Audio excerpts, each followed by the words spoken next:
Okay, now within a few seconds, you should all be able to see the presentation here. It's a presentation on number properties. The screen here will say number properties. I am going to put a poll here. You just answer yes if you can see the PPT. Okay, so here's a small poll. I'm going to open this here for you. Mark yes if you can see the presentation.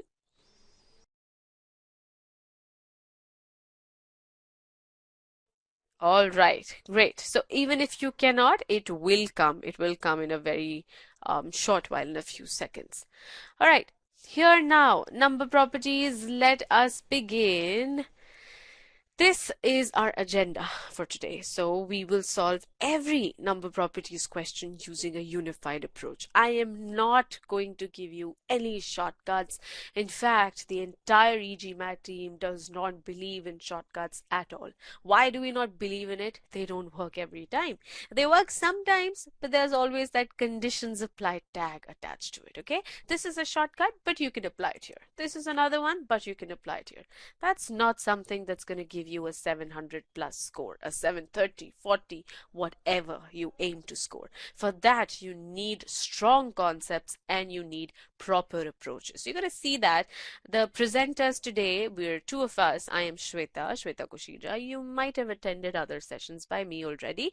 And we have Vipul supporting us today. So while I'll be your main host, I'll be talking you through here. There is a section, I'm sorry, we are actually going to split today. So there's a section that Vipul is going to take with you. You'll see how this will go. While one of us will be presenting, the other one will be open to taking any questions from you. Look at the pod below the presentation screen. It's called the Q&A pod. This is questions and answers. This is where you will ask questions. Whatever doubts you may have, feel free to put them here. On the right hand side now you see a chat pod, which is where all of us will talk. It's really where you talk with your host. So if I ask you a question, then you respond here, okay? Otherwise, any questions that you might have about some question that was discussed previously or a step that you did not understand, you will put them in the Q&A pod, okay? I hope that is absolutely clear. So here now we'll begin with a live session. Purpose is again to help you understand that the key to acing GMAT Quant is not doing thousands of questions. It is to have a sound understanding of basics. First of all, your basics should be absolutely solid, and then you should have a structured approach to solving questions, as I said. No shortcuts. This is an important slide. Try to understand how we're going to progress in this session. What's going to happen first, what's going to happen later. So in the beginning, I'm going to show you 3 questions. They're called questions 8, 9, 10. Yeah, you might feel, why are we not starting with 1? Well, question 8, 9, 10 are the hardest questions of today. And in giving these to you in the beginning, I am going to give you a flavor of what you're going to be ready for after the session, or as we go through the session, you will get ready for this. Okay.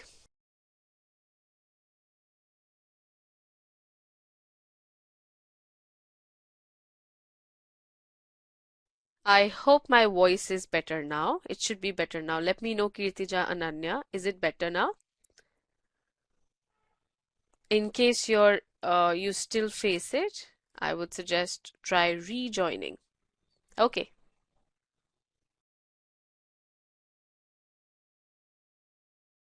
All right, great that it's better. So as I said, questions 8, 9, 10 will give you a flavor of what you're in for, the hardest questions. This is where you will solve 3 questions, but we will not discuss solutions yet. This is where I'll just make note of what is your accuracy. I'll just see, okay, so the first time these people did question 8, they got a 20% accuracy, and then we'll see what happens to the same questions when we do them again at the end, which is their rightful place.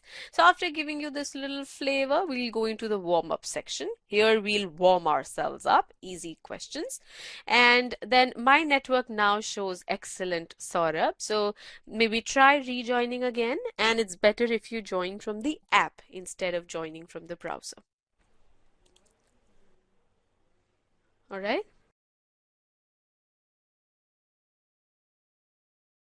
Okay. Okay, I am gonna transfer this to Vipul in a second. Meanwhile, I'll fix if there are any issues on my end. So after the warm up, we'll have problem solving questions. This is 650 to 700 level, 3 questions here, and then there'll be 4 more questions, and these will be harder, 700 plus level, but still problem solving. And then finally will come those 3 hard questions. All right. So here, let me first get you to the hard questions, the flavor questions, as I said. 1 second, I'll bring in a poll in which you're going to mark your answers. Let's have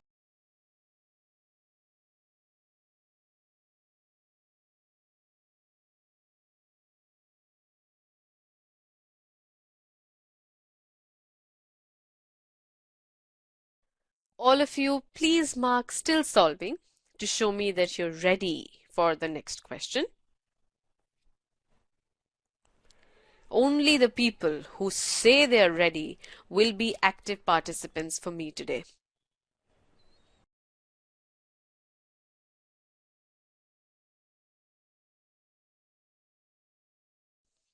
All right, all the people here, you are going to decide the pace of the session. Okay, here's your first hard question. Good luck.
I will be ending this poll in the next 15 seconds.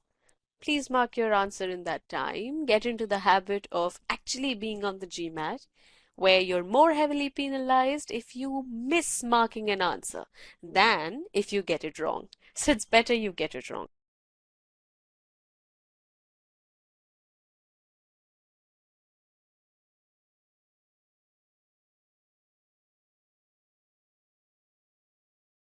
All right, so the poll is now closed. I have your data here. I know how you people marked, but not going to share this with you yet. I am going to bring in the next poll here, which is going to be for question number 9.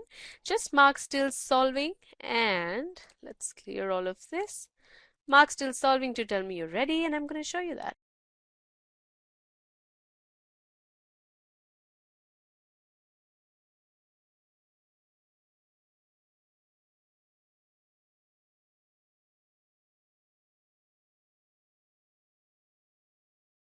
All right then, here's question 9. Good luck.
I'll be ending this poll in another 15 seconds. Please mark your answers before then.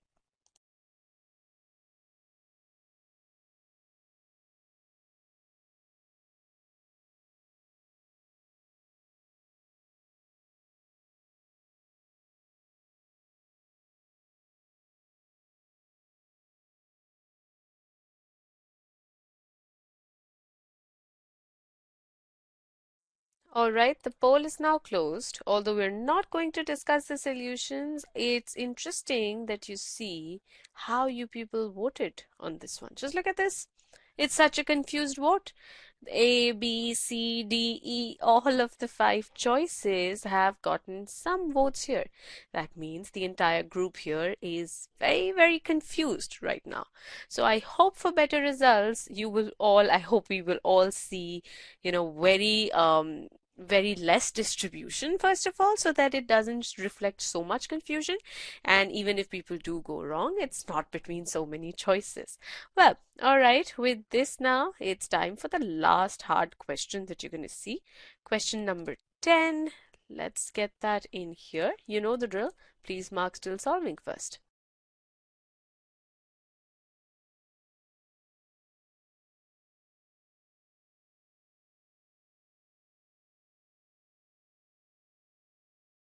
Perfect. Here's number 10. Good luck.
Ending the poll in the next 15 seconds.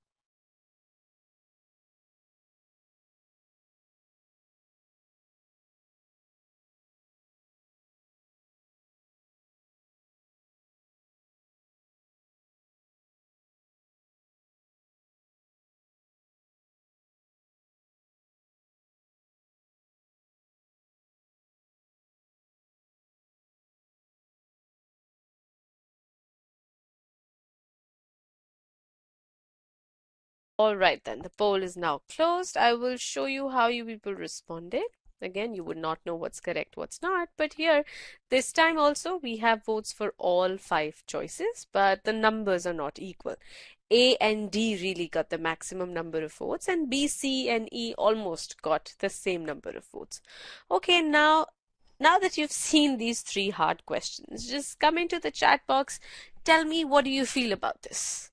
How much did they scare you, if they did scare you, or how much ready do you feel now? Let's all talk. Yeah, Ananya is typing. Come on, everyone, tell me. Not good, says Harsh. Easy peasy, says Hemant. Just look at the variety. That's the fun of it all. Everybody starting at different points will go to the same destination, 700 plus level. Ridul is skeptical. Shiv found them tough. Yes, they were tough. BM says need to spend more time brushing up remainders. Yep, we're going to help you start the journey today at least.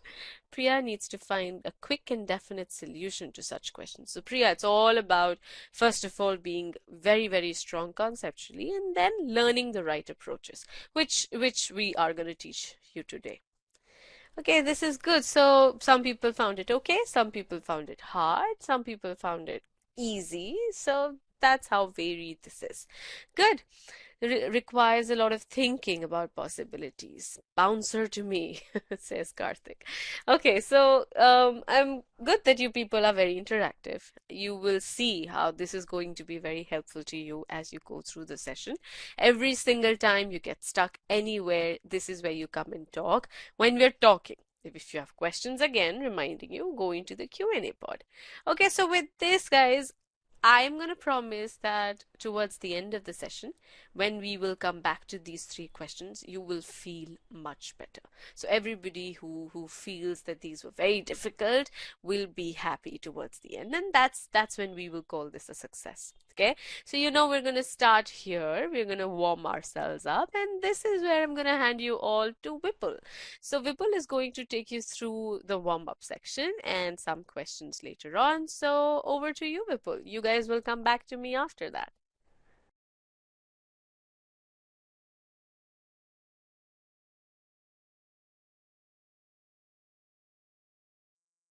All right. Can you guys hear me? Let me firstly post the poll over here so that I can know whether you guys can hear me or not. So guys, please mark, let me first clear all the answers. All right. So guys, can you please mark it as a yes if you can hear me well? All right, good to have your responses. I'm going to hide this poll now. So hello everyone, and it's great to have you all over here. So I'll be taking up this section, warm-up section now. So far, what Shweta has already mentioned that we had showed you some of the tough questions, and I'm sure that you're going to learn a lot from this section and in fact the whole of the session, and then you'll be able to solve the same questions that you just saw, and I'm pretty sure that the distribution that we had, which is pretty varied, will become somewhat more concentrated towards a single option, which actually should be the right answer. This is what we feel that might happen. And the focus of this section is to help you brush up the concepts of the divisibility and remainders. So we'll be taking up the basic questions firstly. We'll be focusing on the very basic concepts, not much tougher questions. I mean, you'll be able to solve them with ease. You should be able to solve them with ease. If you are able to do that, those questions, there will be 5 questions in the section. If you're able to solve those 5 questions, you'll have a good enough feedback about your own current conceptual knowledge. So please attempt those questions with utmost honesty. We'll also provide the solutions to each of the questions that are going to come from now on. so that you get exactly what exactly is to be applied over there, what is the approach that you should follow. Will not be giving the very detailed solutions because that's not required. The intent of this whole activity is to provide you a structured line of thinking or show you how important it is to have a procedural approach in order to solve the questions and ace the GMAT quant. All right, so with this, we'll start with the first question. But before starting the first question, let me again do the same thing as Shweta was doing, bringing you the options firstly and mark it as still solving first. So guys, can you please let me open this poll first. So can you please mark it as still solving before we start the first question? All right, so I have enough responses, so I'm going to bring you the very first question now.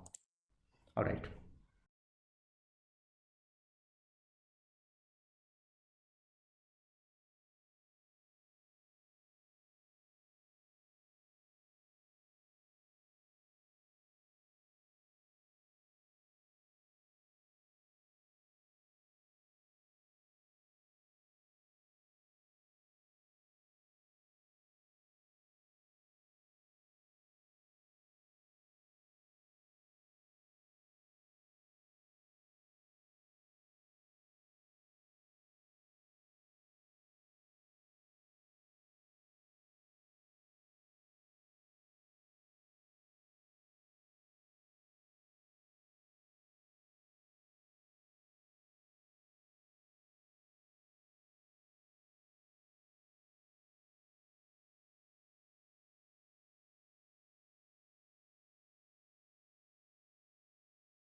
Last 10 seconds, guys.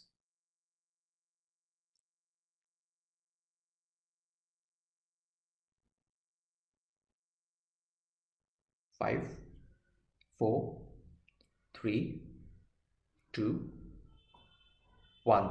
All right, then I'm going to end this poll now so that I have all your responses by now. So what I have is a majority of you have solved this question correctly. So let me broadcast the result as well so that you guys know what exactly is the situation over here. So if you can see that majority of you have got this option B as the answer, and some of you have marked it as A or C as well. So we'll discuss that out why it happened, and I'm sure the ones who marked it as a wrong one, actually B is the right answer. I'm telling you that upfront, and you'll know why. And the ones who have marked it as A or C will know what exactly was the error that they committed in solving this question. So let's go to the solution because it's not a very difficult question. But before starting this question, let me ask you in the chat pod, the ones who have not been able to solve this question correctly, do you know the concept of the three-digit number being, or rather a number being a multiple of 3? How do you check the divisibility by 3? Just can you guys just write down there in the chat pod quickly so that we can take it from there.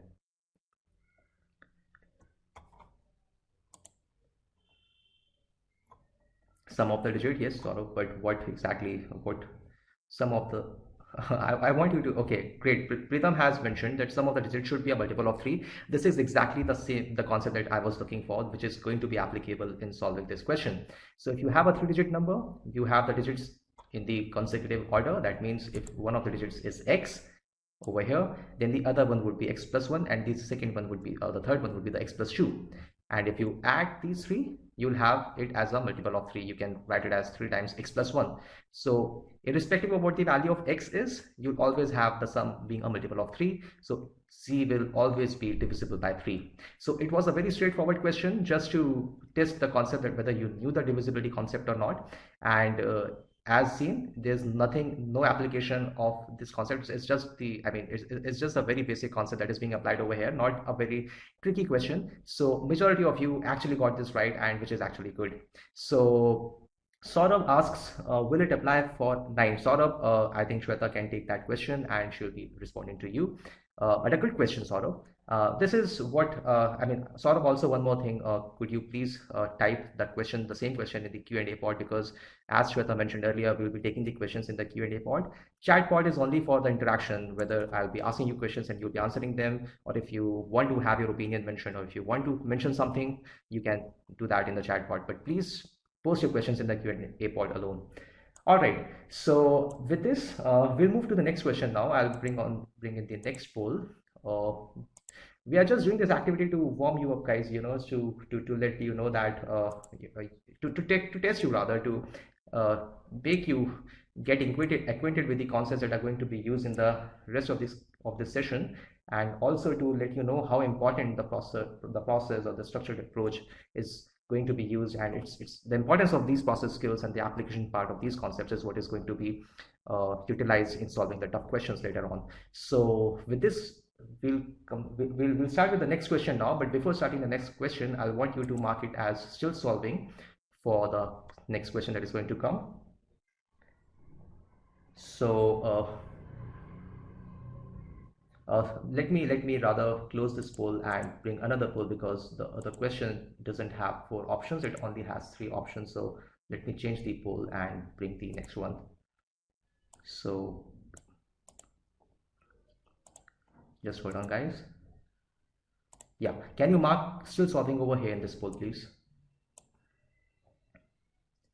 Great. All right, so here we go. This is the next question that is going to come on your screen. Thank you.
Last 10 seconds, guys.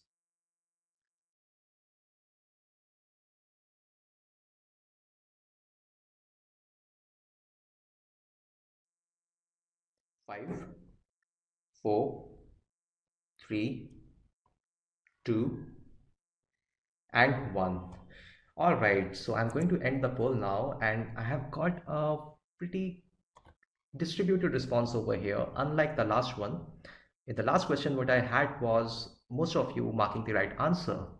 Over here, what I have is, if you can see this, I mean, we are broadcasting the result now, so you can see that what we have is somewhat most of you got confused, rather, between options A and C, and I don't know why, but this is where you understand, you'll be able to appreciate why the process skills or the structural line of approach is important in solving these questions.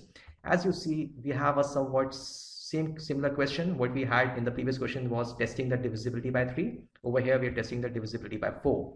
So the question has not changed much, but the answer has changed hugely, and almost 15 and 22. If you see 55, 51% have marked it as A, 35% have marked it as C, and a lot of, I mean, people are not focusing on, I mean, are not able to come to the right conclusion. So Hemant, all right, so we'll be taking those comments on. But before that, firstly, tell me, guys, what is it that makes a number divisible by 4? How do you know if a number is divisible by 4?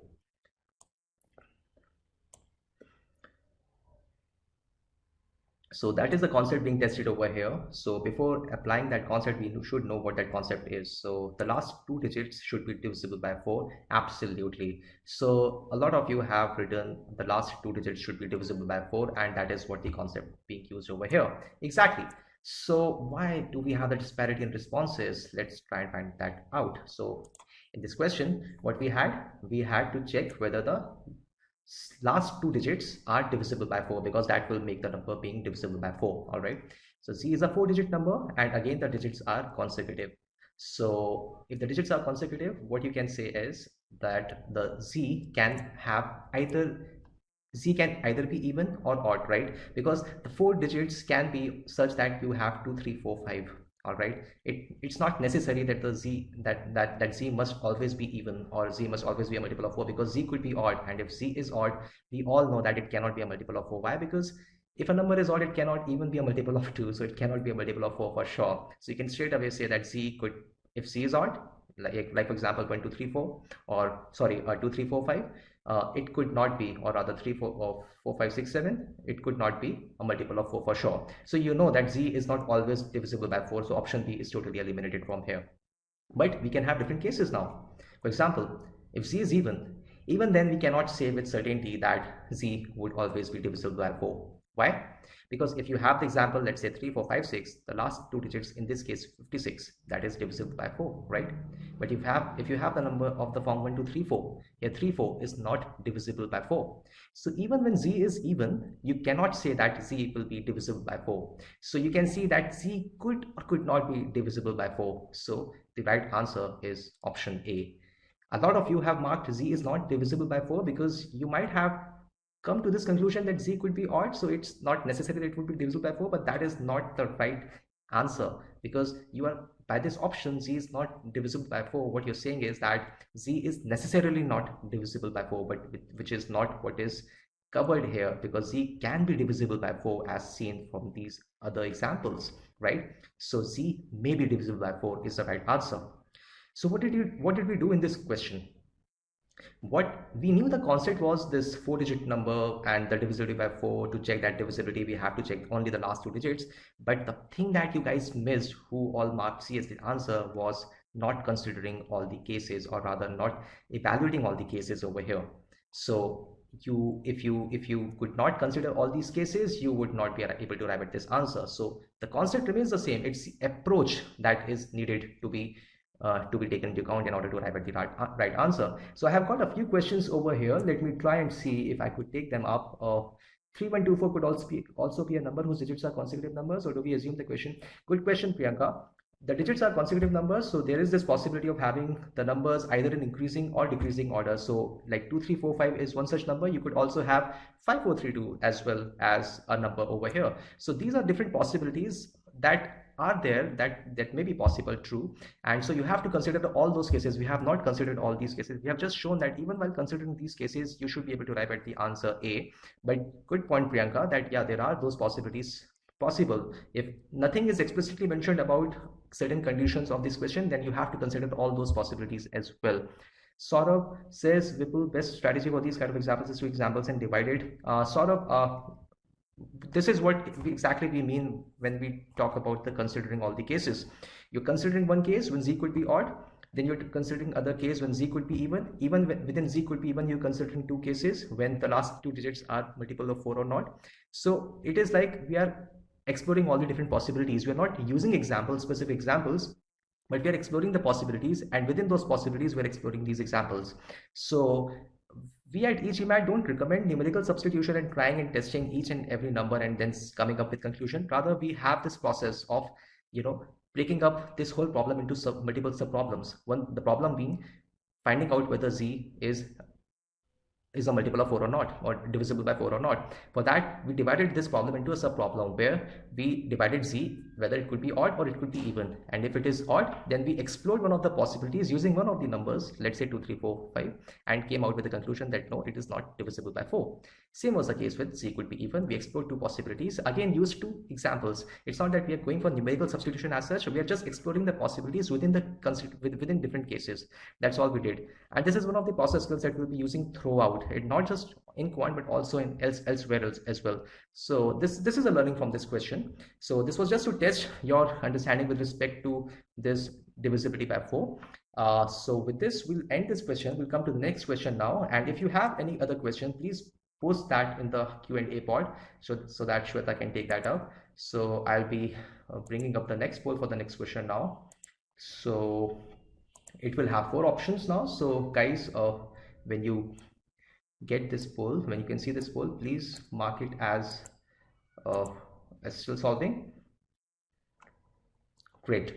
So now I'm going to bring you the next question.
Last and second, guys.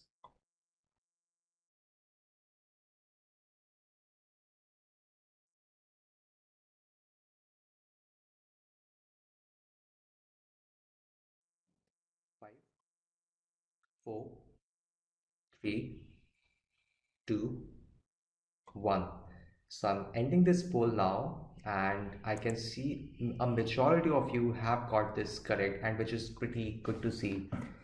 So uh, I mean, most of you have got this question correct. 82% of you have got this question correct, which is absolutely nice to see. And only a few people, like 4 of you, have marked A as an answer as well. And I can understand the reason why A, because, all right, none of you have marked B as an answer, which is actually good. And yeah, so C is the right answer, and majority of you have got it correctly. Bhav, yes, the answer is C. All right, so let's discuss this question. But again, as most of you have got this correctly, I don't need to discuss that in very detail because you know the concept. That's how you got this answer correct. So 897, when you have when you're testing the digits, when you're testing a number being a multiple of 8 or not, you ultimately have to see the last 3 digits of that number. The same concept is being tested over here. So you have 897. What you do is you firstly divide 897 by 8, and you see the remainder comes out to be 1. And since the remainder is 1, if you subtract 897, if you subtract 1 from 897, the number left would be a multiple of 8, right? So the rest of the digits will remain the same, only 897 will change to 896, and that's how you get this answer. For those of you who marked A as the answer, they probably did not use this approach. They rather explored each of the options. They firstly, what would have they done was, I mean, they would have taken 904 and tried to test its divisibility by 8, and it must have come out to be a multiple of 8, and they could have directly marked A as the answer. And those of you who marked C, they actually, maybe they solved using this thing, or maybe they just checked all the options and saw that 896 was closer to 897 rather than 904 and marked C as the answer. So those of you who marked C as the answer, I want you to answer in the chat pod how many of you actually found out the remainder and then use this approach rather than analyzing all the options and found which of the numbers was closest to 897 and then got the right answer. So can you please quickly tell me how many of you actually use the approach that we have shown in our solution? Great to see, Dania, that you took this approach. Sagar, you too. Shiv, oh, Shiv, what was the approach that you used? Please, can you tell me that? Okay, Priya, you used the last three-digit rule, but did you find the remainder first and then arrived at the answer, or you checked each of the options and then tested the divisibility and then arrived at the right answer? The reason I'm asking these questions is because I want you to focus on the approach and not arriving at the right answer. I mean, you can get to the right answer using many multiple means, but that is not the intent of this session. The intent of the session is to show you how important the application part is in solving these questions. You'll be appreciating this process a lot more as we gradually progress towards the later slides, where you'll be seeing how important it is to not focusing on the options, but actually using the structured line of thinking in order to arrive at the answer. So that is why I'm asking these questions. I checked the number. Look, Shiv, that is what I was asking. This is where I don't want you guys to be option oriented. What if there were different options, all were multiples of 8, and in that case you would be struck, and you would be trying to uh, explore all the possibilities, trying to see which of the numbers is closest to this number, and then checking each of the number whether that number is a multiple of 8 or not. So that would be a time consuming process, and that is not the approach that GMAT actually want to test you on. GMAT actually wants to test you on your smartness, the way you handle the questions, the way you have, or the way you approach a particular question. That is what is going to be tested. So that is why we are focusing on these kind of approaches. So found the nearest last even digit and three-digit approach, Priya. All right, good to know. Good to know about you all. So again, guys, please focus on the approach and not in analyzing the options directly. So now I'm going to bring you the next question, and before next question, I'll again want you to mark it as still solving. So I'm reopening this poll. So can you guys mark it as still solving?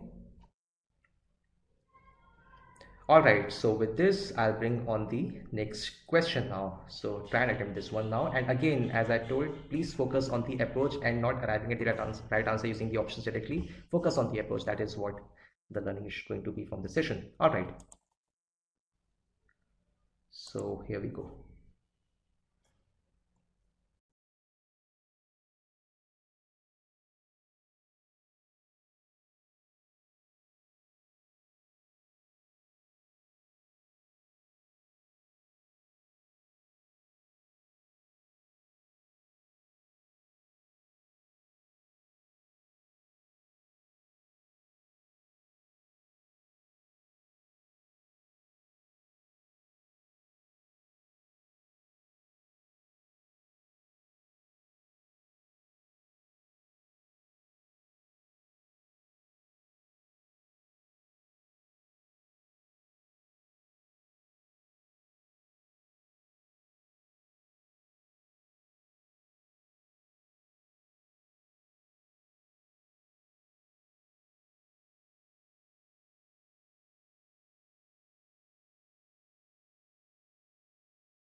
guys?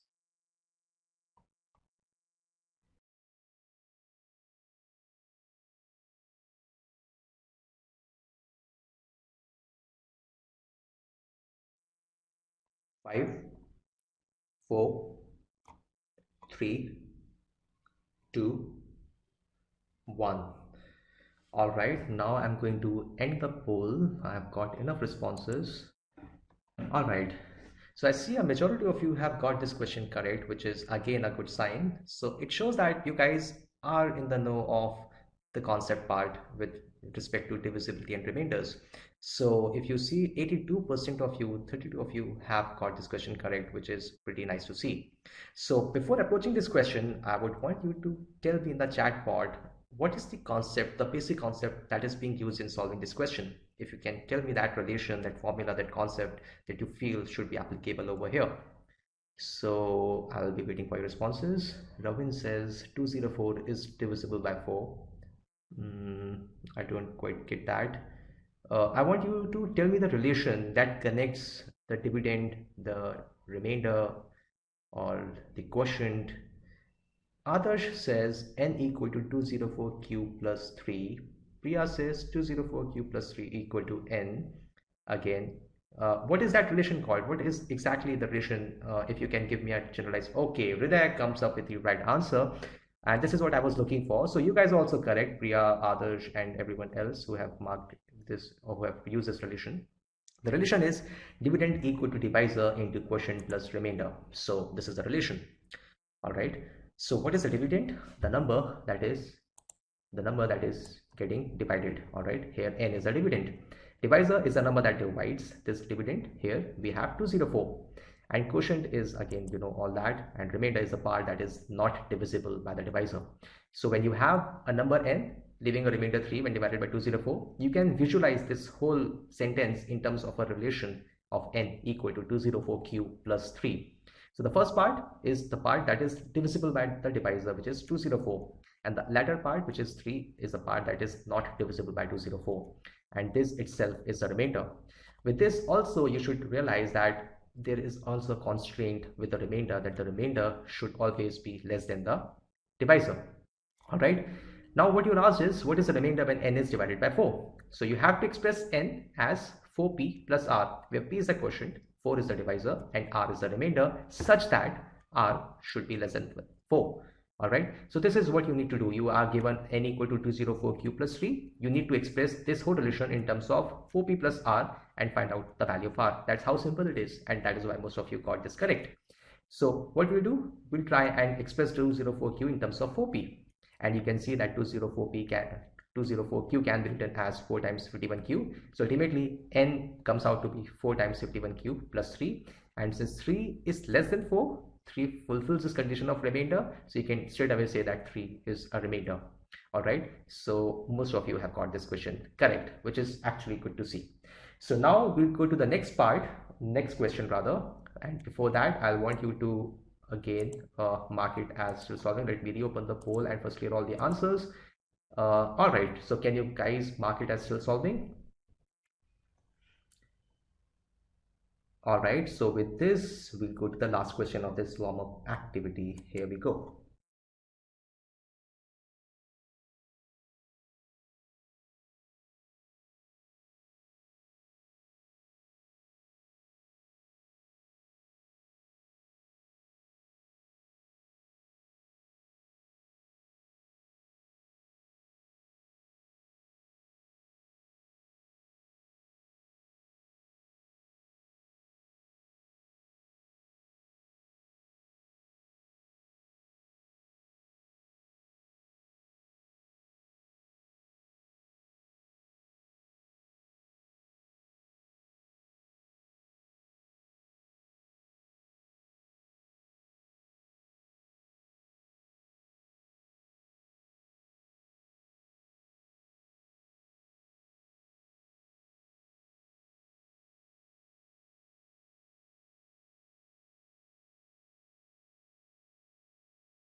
Last 10 seconds, guys.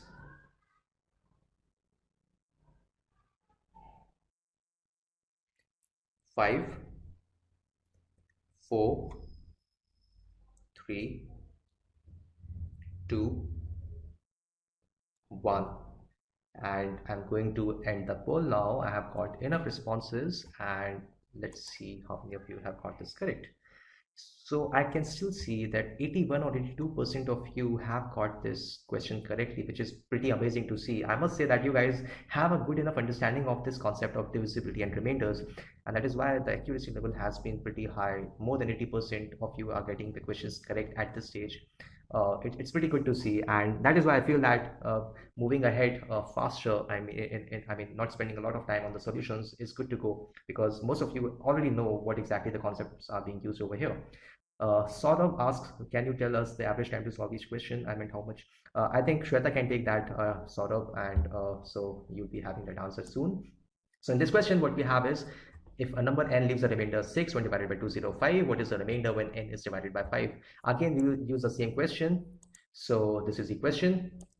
I meant to say, again, we use the same concept, which is the same equation, dividend equal to divisor into quotient plus remainder. So the first sentence can be visualized as n equal to 205q plus 6 in the same way that we did in the earlier part. And now we are asked what is the remainder when n is divided by 5. All right. So some of you, 14% of you, have marked 6 as the answer. They'll know why they faltered over here. So we have to express n in terms of 5p plus r, right? Because that is what is going to give you the remainder. But there is also one more constant that I focused on while solving the previous question, that r should be strictly less than the divisor. It cannot be even equal to the divisor.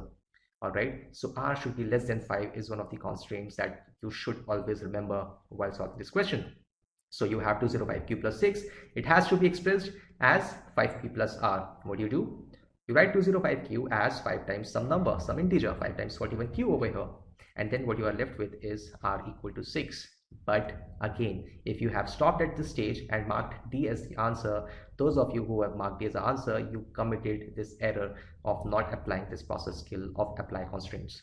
All right. So this is why the structured approach is important. The question remains the same as the previous one. You're just writing one form in the form of n equal to divisor into quotient plus remainder, and expressing that in another form, writing n equal to 4p plus r or 5p plus r. But you are missing this point of the application of this constraint that r should be less than the divisor. And if you're doing so, you are committing an error. It was a very easy question, a very basic question, but just because you could not apply the process skill, you marked D as the answer, for those of you who marked D as the answer. And those of you who didn't, which was the majority of you, it was good to see that you actually further processed it and came up with writing r as 5 times 1 plus 1. And that's how you got r equal to 1, which is the right answer. Even while looking at this question, you could have straight away rejected option D, because you are dividing the number by 5. How could the remainder be greater than 5? Or how could the remainder be equal to 5 or greater than 5, right? So you could have straight away rejected option D by focusing on this question stem alone. All right. So this is the learning that you've got, that the approach is pretty important. It's not just the concept alone that is important. So these were the 5 questions that we discussed in this activity. So if you guys have not got a single question correct, or rather if you got even one question incorrect of all those 5 questions, then you're not there right now in terms of your understanding of D and R before proceeding on to the next questions. The reason being, these questions were very basic questions, and you should have got all of them correct in order to target the score of 95%, 95 percentile in GMAT. So you have to have the 100% clarity. That's the first thing. And also the conceptual clarity is not alone sufficient. You have to have a structured line of thinking, a process that you should follow. You should apply the process, because for example, in our case, we considered all cases in a question. We considered the constants on the remainder in another question. And you saw that how these two process skills could actually help you arrive at the right answer, and that too pretty efficiently. So this is what we have learned from this warm-up activity. Now with this understanding, we'll go to the next phase where we'll have the discussion on the PS questions. So now we'll be discussing some questions which will be the actual GMAT questions, actual GMAT-like questions, but those questions will be the easier ones. Now that you have got the background of how you're going to approach the question, what concepts are to be used, we'll be using the same concepts again, but it's just the structured thinking that is being focused on from now on. So I'll bring the new poll for this question. Let me try and bring the poll for the Q1. All right, but before moving on to the next part, I would want you to tell me whether you guys are getting a good enough sort of. I want to know the pulse of this class. How is it going? Are you guys enjoying this session, or is it something that you feel that you are going too fast or too slow, or just tell me about what exactly has been your experience so far. Okay, BM says going good. Good to know, BM. Teacher says yes, it's going good. Kwasi also says really enjoying. Great to see. It's great to see you guys being very interactive and actually solving the questions. And actually, I must admire that you guys have pretty decent grip on the concepts of D and R, divisibility and remainders. You guys are having 80% plus accuracy in almost all the questions, which is pretty nice to see. It doesn't happen every time. The guys that we have today are really good in their concepts. Good to know. And so you'll be learning a lot from this session because you are already there with respect to your conceptual ability. So without further ado, let's start with the next question. Let me clear all the answers for the next poll and open the poll. Okay, the poll is still open. So guys, please can you mark it as still solving first before starting with the first question? All right, great. So here we go. This is your first question now.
Last 10 second, guys.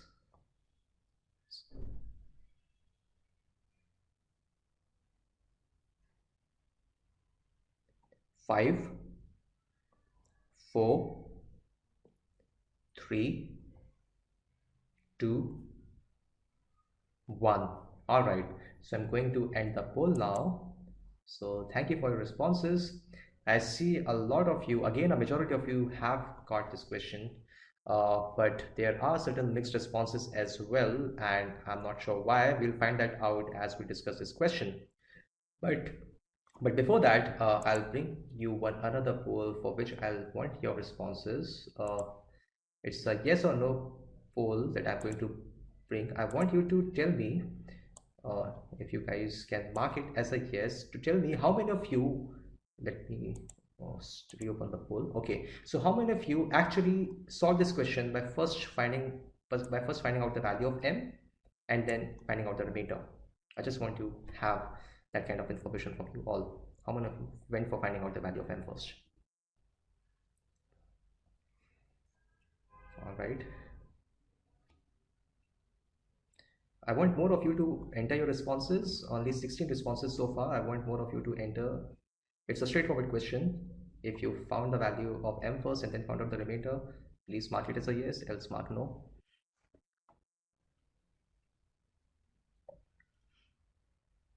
All right.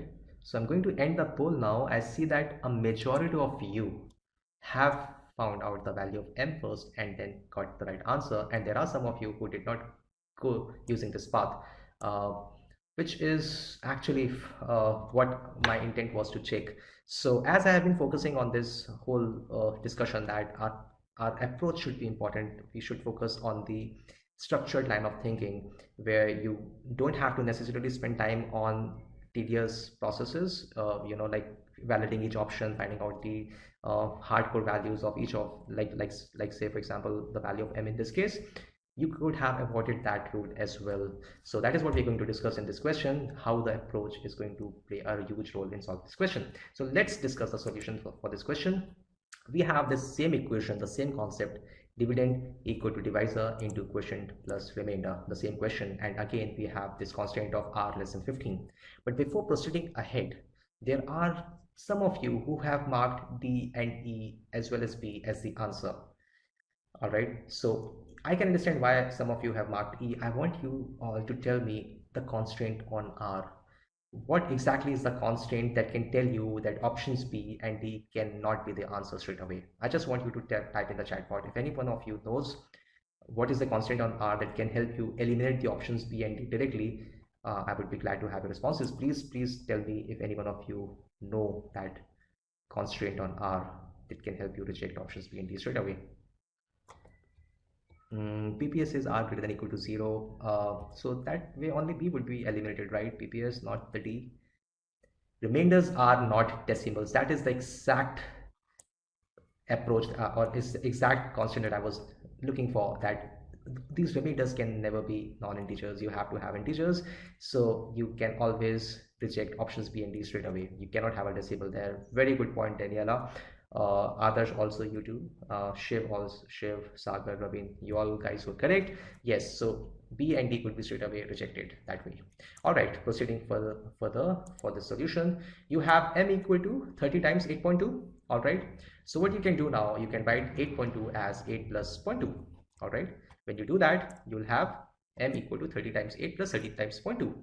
And you have to find the remainder of m when divided by 15. So ultimately you have to write m as 15p plus r. Again, r should be less than 15. So you have to use the first condition, the first equation, m equal to 30 into 8 plus 30 into 0.2, and express this as 15p plus r. And if you can do that, you can find out the value of r easily. All right. So what we have is, you are writing 30 into 8 as 15 into 2 into 8, and this 30 into 0.2 becomes 6. So r becomes 6. Straight away you get the answer as remainder equal to 6. All right, some of you might think, why are we expressing 8.2 as 8 plus 0.2? Why not 7 plus 1.2 or 6 plus 2.2? Those kind of terms. You can do that. There's absolutely no issue with that.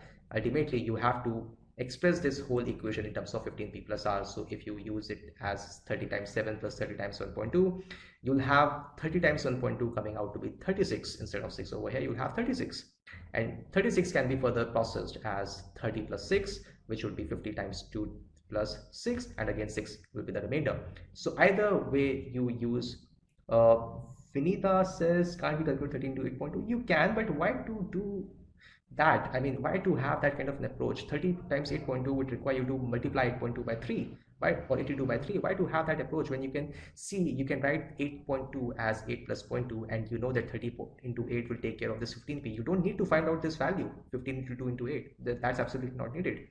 All you need to do is you need to find out the value of r. That's it. So why to go that route and find out the value of the complicated expression of m, right? So that's it. That is why I was asking, how many of you actually found out the value of m first and found out the remainder? You can absolutely do that. There is no restriction on you finding out the value of m first. But let's say if you had the question of m by 30 equal to 146.57, would you find out the value of m then and then try and find out the remainder by 15? It would be a waste of time, I would say. If you can apply this process, you will be able to arrive at the answer pretty efficiently, pretty quickly.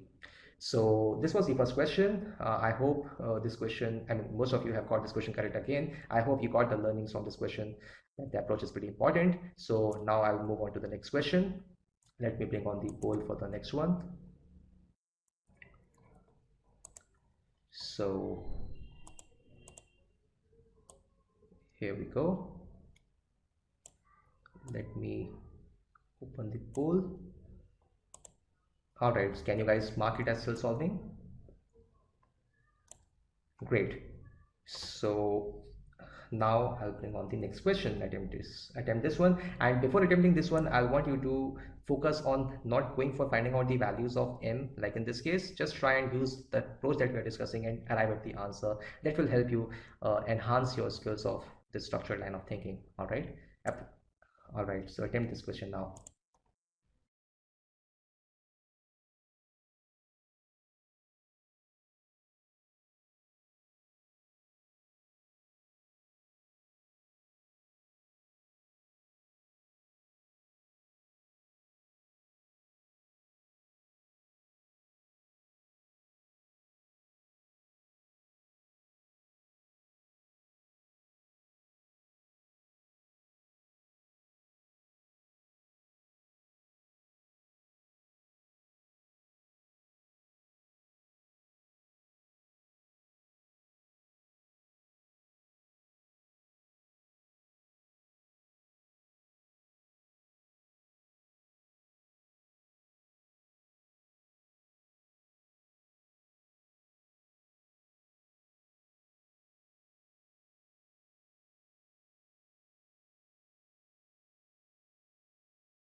All right, guys. Like last 10 seconds.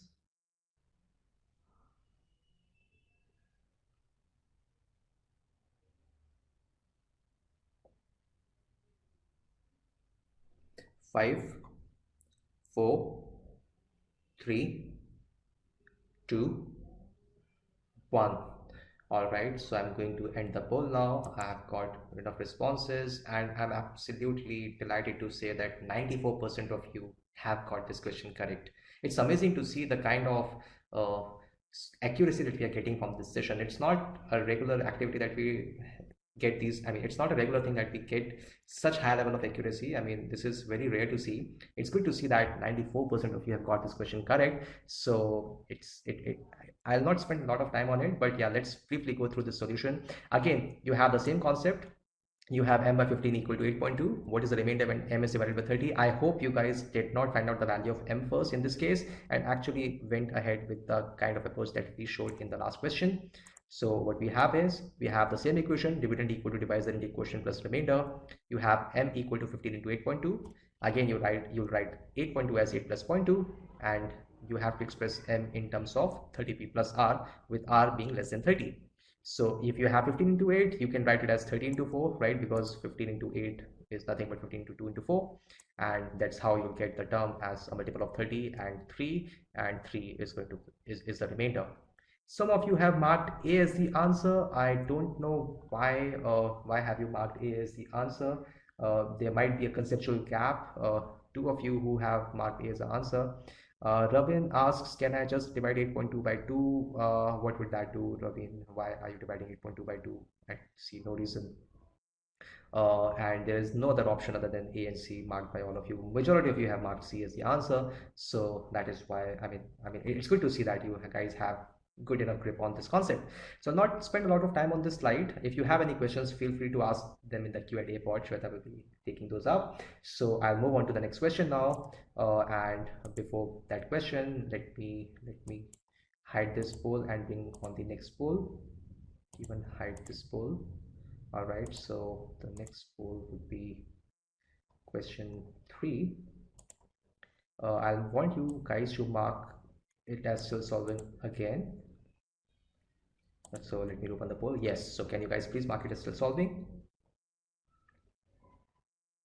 All right, so I'll move on to the last question of this second section rather. Try and attempt this one. And again, please don't find the value of m or these integers or these variables. All right.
Last 10 seconds, guys.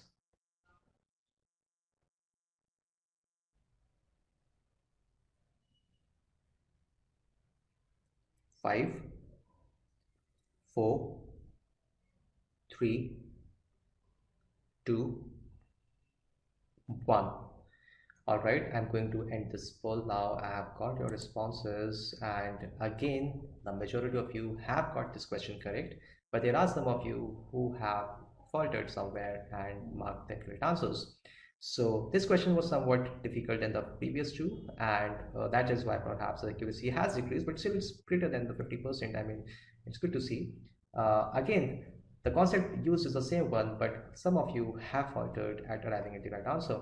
So why did it happen? Let's try and see that. So in this question, what we have is m equal to 15 into 9.2, right? You can write the relation from the given equation that m is equal to 15 to 9.2.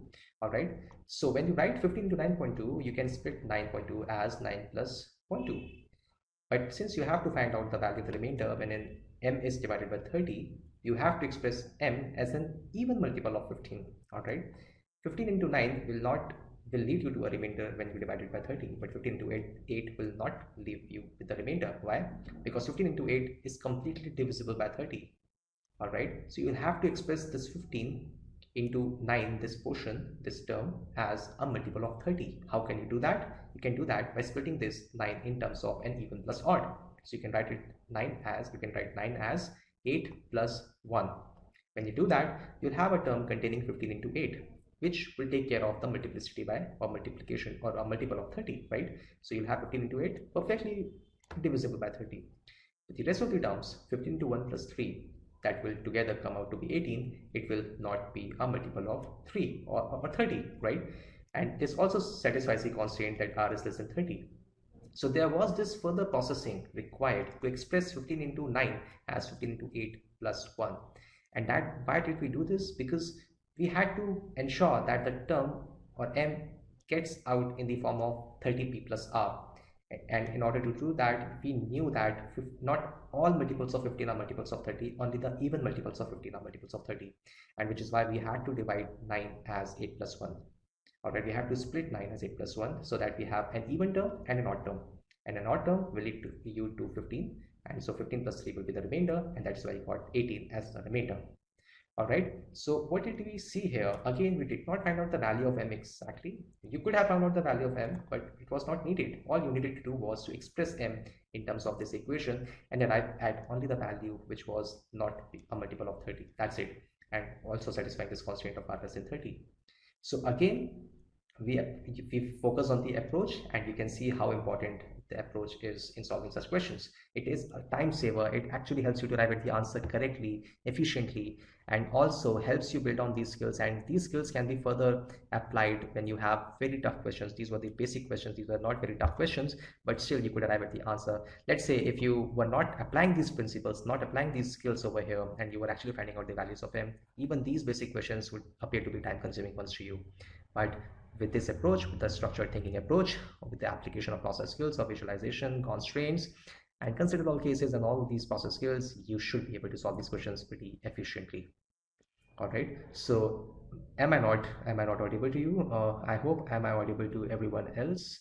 If am I not, please let me know so that I can continue with the session. I think only Shiv is having an issue. Oh, thank you, Sahil. Oh, thank you, Kirtija, as well. All right, so I'm proceeding ahead. So this is what the intent of this activity was, to help you understand the importance of the approach. Some of you have marked B as the answer. Probably they thought that all the multiples of 15 would be the multiples of 30. So they did not split this 8 plus 1, 9 into 8 plus 1. They directly wrote 15 into 0.2 as 3 and 3 as a remainder, and that's why I got option B as the correct answer. This is where you could have faltered. So with the right process skills, you could have avoided that faltering point over here. All right, with this, we come to this end of this activity of analyzing these questions, Q1 to Q3. So concept again remained the same, dividend equal to divisor into quotient plus remainder. That was the basic principle that we used, but we saw the difficulty level increasing with each question, and we were able to arrive at the right answer with application of certain process skills, like constraints, visualization, and we saw that how knowing that R should be less than the divisor actually played a very good role in solving these questions.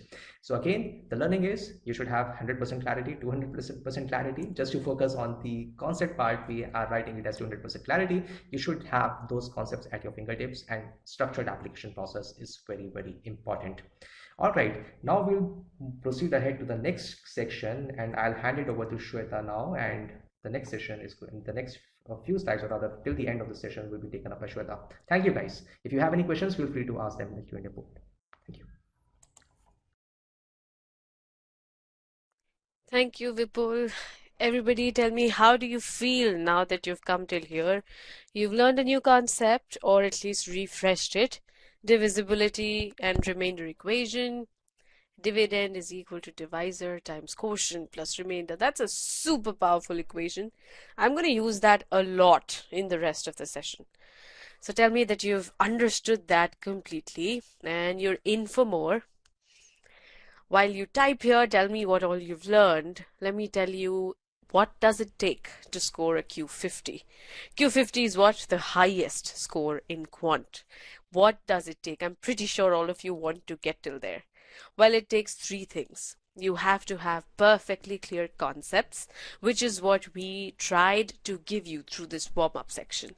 In the warm-up, first of all, you had basic questions where we gave you your concepts, and then you saw the three questions that Vipul just discussed, where you also learn another concept about the divisibility and remainder equation. Another thing that you need is this. You need process skills. What is this really? What are process skills? Well, concepts are like knowing A, B, C, D. Process skills are the skills to apply those letters of the alphabet and to string them into words. So this is how you will learn how to write cat, bat, mat. You first of all have to know your ABCs. You've done that well, and now we're learning application. Once you learn these skills, I'll talk about them, then it goes into actual GMAT style questions. This is where you build your GMAT skills. Yes, it's a term, GMAT skills. You get ready for the exam in these. Now here is a snapshot of how the divisibility and remainders module looks like on the e-GMAT platform. So if you are an e-GMAT student, you can see this. If not, this is how it would look. You can look at it in your free trial. So everybody can look at all of this. So here, observe the first two files, 4.1 and 4.2. They are called diagnostic quizzes. We diagnose how you begin. Okay, so your starting points are what we start with.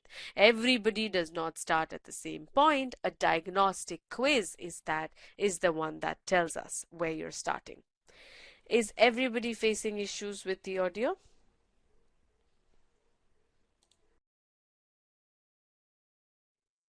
Vipul, can you also chime in? Okay, thank you. A lot of you are saying no, a lot of you are saying yes. That's a big confusion. Some people are struggling, some are not.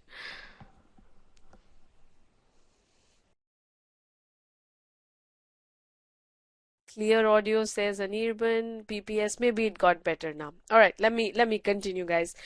Diagnostic quiz, as I said. I hope whatever little breaks are happening, they're not hampering your learning today. If they're not hampering your learning, let's all focus on the content here, okay? If it hampers too much that you find it hard to even understand what I'm saying, please let me know.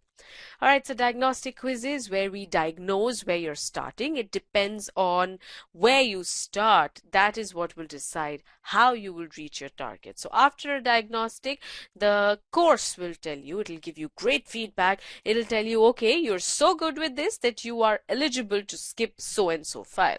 Or, you really need work. You need to do so and so file. That's how you're going to begin every module. Then you will do concepts. After you do concepts, as you see in 4.3, 4.4, will you come to process skills, which you see here. This is, as I said, the bridge between concepts and application. This is where you learn process skills, one set of learning activity, and then you practice it. Okay, another one happens here. So process skills are here. Then finally will come GMAT skills. In the GMAT skills section, this is where you do proper GMAT style questions. With all of that you've learned till now, you've learned concepts, you've learned process skills. Finally, when you come to GMAT skills, you feel way more prepared, which is what you're going to see today. So one very important takeaway is that learning content in a progressive manner leads to success. It's not just picking anything from anywhere and starting to study. No, you have to learn your ABCs before you learn the spelling of bat and cat. So that's how, and after you learn bat and cat, can you think about spelling Mississippi? So it has to progressively increase, okay? Quant 2.0, our latest offering in the Quant course for GMAT. This is a solution to a Q49 plus for both novices and pros. Wherever you're starting from, we have a solution for you. So if I show you the GMAT Q49 plus scores reported on GMAT Club, you can check that yourself as well. This is the data from Jan 1st to 2021 to May 31. This is just 5 months of this year. And what you see here is that e-GMAT had 55 of these success stories. All of the others, if you see the next best, that's less than half. So overall then, you can see how we do hold a big share of the successes, and data tells a true story. Now that was just Q49 pluses. This is the total scores. This is Jan 21 to July 21. Look at this now. e-GMAT is at 104, while the next best is 1/3 approximately of where we were. So I don't need to say anything. You guys can go to GMAT Club, read some success stories. You will really be able to build confidence in what we're seeing.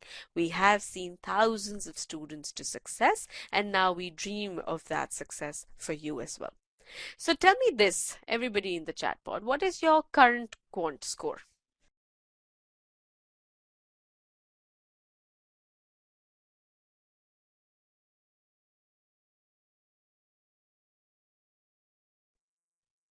Okay, so let's stay in the brackets. Just say 1, 2, 3, 4, 5.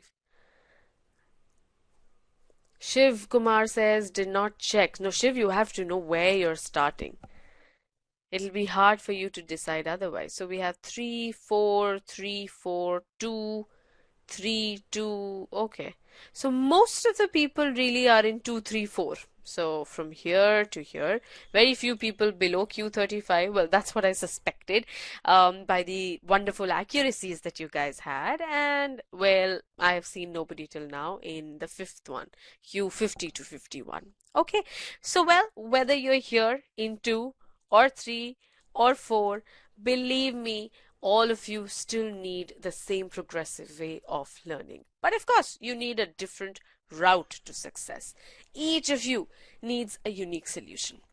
Just read the chat here. You will see how maybe if you are at a number 4, somebody else is at a number 2, you guys can't both have the same journey, right? You will have to prepare differently.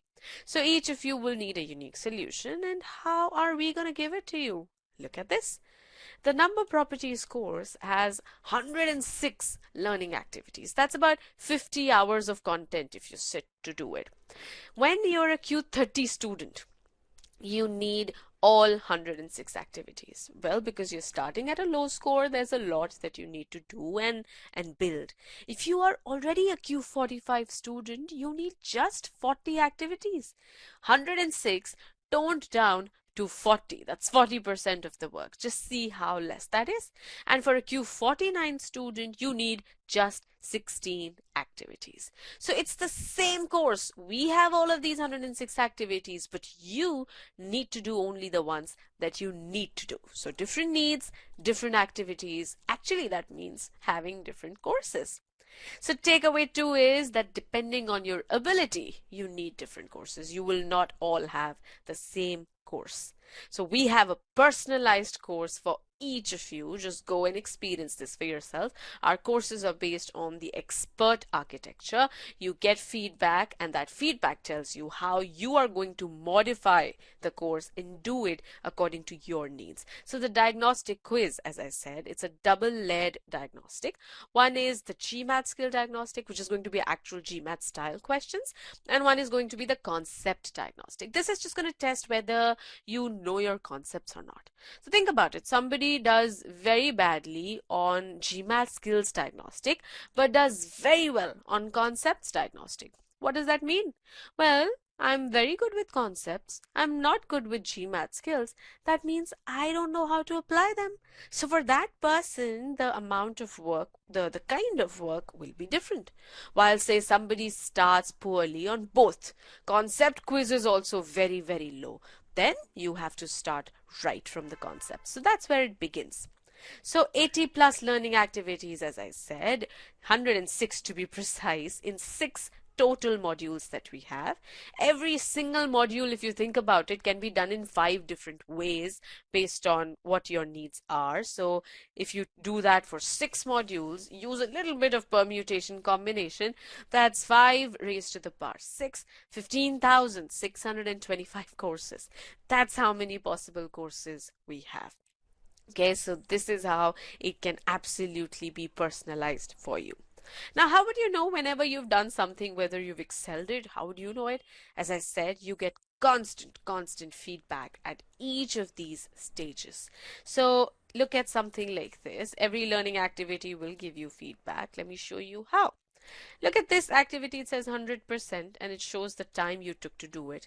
Another one you got 100% shows the time you took. Another one you got 40% and the time to do it. So when you're looking at this, you already have an idea that, okay, I just have a 40% accuracy on this one. I really need to work. So this feedback, scores and detailed feedback, of course, this is what you need. So once you do the concept, your concept is completed or not, did you spend enough time or not, did you just rush through stuff, did you get the right scores, every single thing is checked. Okay, each of these aspects we check, and that's how you get feedback. Okay, here now, if you see a green thing, that means you've learned something perfectly. You're ready to move on. Otherwise, you need some work, some selective revision, or you need to redo if it's red. So it depends on how you do any particular activity, and that's how you'll know how you will go on. Okay. Now here, this is a success story to motivate all of you. This is about Varun Paul, who got a 740 on the GMAT, Q49. I'm sure many of you would have that as your target or your dream score. He says that the expert architecture optimized the course for him. He had very little time, and it was the expert architecture that told him that, okay, in the time that you have, do this, do that. The feedback told him, revise this, revise that. So he didn't have time to go through everything. He didn't do any practice questions. He was basically on stage one of the preparation. You would know that when you go through the platform. Here's another one about Anant. GMAT 750, that's again higher. So in quant, he says the diagnostics told him what he needed to do. Of course, he found out that concept diagnostics were good. GMAT skill diagnostics were a problem. So he found out, okay, I need to do these two, and that too in algebra and geometry. His arithmetic was strong. So wherever you're starting, the course will tell you where you have to go. All right, another one, let me show you another higher score. This is 760 to top all of them. She says the quant course cleared her concepts and also taught her how to apply them, not just learning concepts, applying them. So in both official marks, Sigma X marks, she consistently scored a Q50 after she completed the course. So the course prepared her so well, no matter what mark she picked up, she did get that beautiful Q50 score. And I know you want that. Tell me how many of you have, or what is your target quant score? What is your target GMAT score?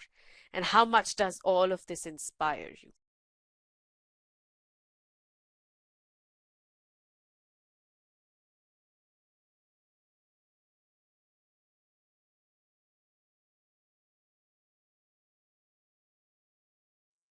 Okay, as you guys are typing, I've also opened the poll here. Mark still solving to tell me you're ready for the next one.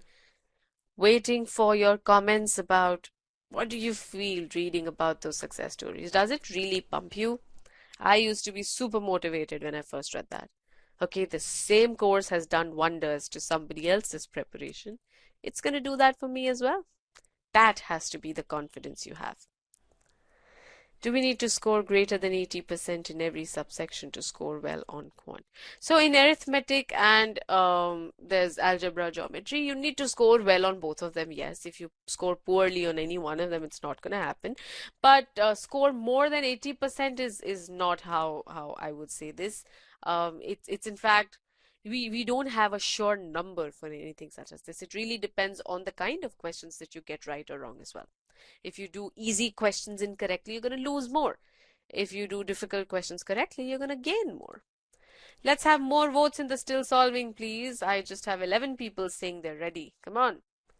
How many questions from number properties can we expect? Hemant, there's no number to this, but believe me, number properties is a very important topic in arithmetic, which is one of the subsections of the exam.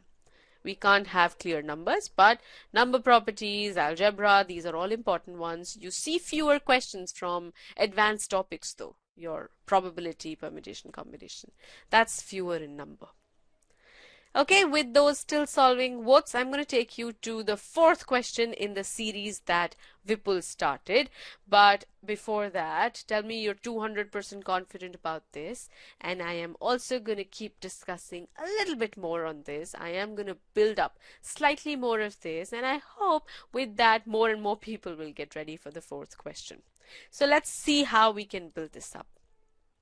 Look at this, everyone. 31 plus 43. I want to divide this by 7 and I want to find out the remainder. Now, some of you might say 31 plus 43 is such a simple addition. Why don't you just add? Okay, if I just add, it's 74. And the remainder when 74 is divided by 7, I can easily calculate that's just 4, right? Another sequence here, another way of doing this is don't add it. Instead, find separate remainders. For example, find out the remainder when 31 is divided by 7 and the remainder when 43 is divided by 7. When you get those remainders separately, 3 and 1, add the remainders now. which is what was happening with the original numbers. They were being added, right? So you found separate remainders and you added them. You still get the same answer 4 that you got here in sequence 1. Now you might feel, why do I do this? Why can't I just add? Why do I need double remainders? It all seems the same to me. Well, yeah, either is good. You can use your judgment to see which one is better. In this one, both of them were good. No method was, very, very difficult or very, very easy compared to the other one. But you'll see the difference when I talk about this. It's 31 multiplied by 43 divided by 7, and I want the remainder for this. Now, one sequence is actually multiply this. Get this number 1333 and then get the remainder. I'm sure now a lot of you will not say that, why don't I just multiply? Well, that's not the best way. This time, getting separate remainders and then multiplying them is the best way to go. So get separate remainders, 3 and 1, multiply them, 3 times 1, 3 is the answer. It's way better than sequence 1. Sequence 2, as I said, is more efficient. So here you got a beautiful property. If your numbers are being added or they're being multiplied, and that's the dividend, then you can find separate remainders and then add them or multiply them based on whatever the original operation is. Okay, so what's the rationale behind this? Why is this happening? How is this happening? Well, just look at this. 31 plus 43 by 7. I can use both of them, express both of them using the divisibility remainder equation, and now add 31 and 43. So the right sides will also get added. You will see how 7 times 4 and 7 times 6, I can club them together to get a multiple of 7, basically 7 times 10, and the entire remainder is just 3 plus 1. 4. That's it, again in the same form.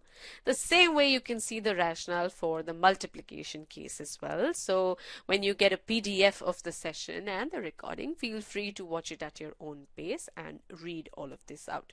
You will again see that if you multiply 31 and 43, eventually you will get 7 times something plus 3. 3 becomes the remainder, and how you got that 3 is 3 times 1, where 3 is the remainder from 31 and 1 is the remainder from 43. It's a very, very powerful property. Tell me that you can feel how helpful this is going to be.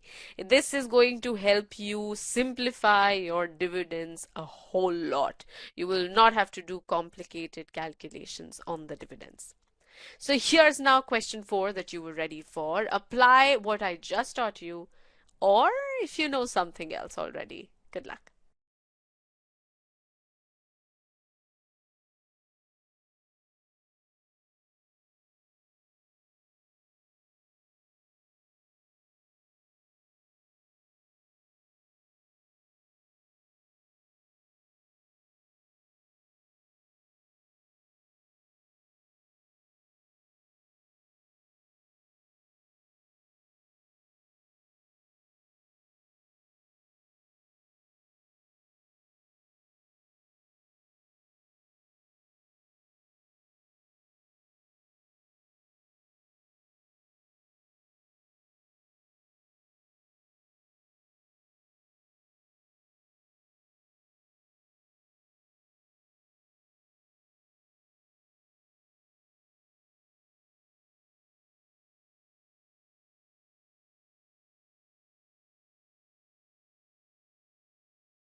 Ending the poll in another 10 seconds. Please mark your answer before that.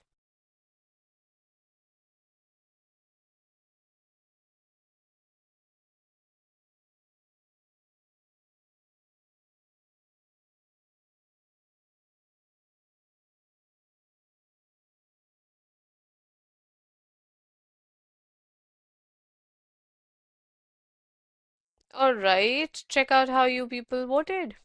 A and C have a tie, 33% each. So A, which is the remainder is 0, and C, remainder is 2, got the same number of votes, and then there were some votes for B, nothing for D or E.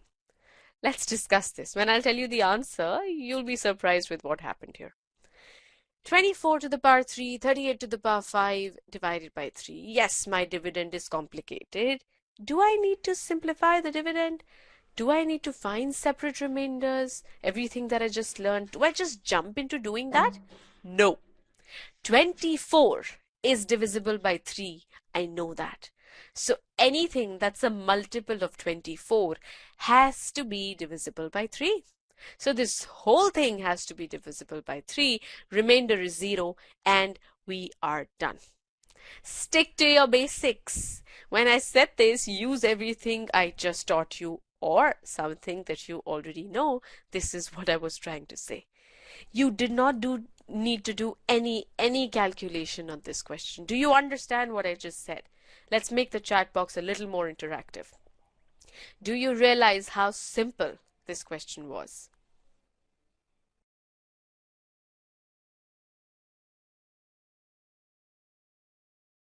Yes.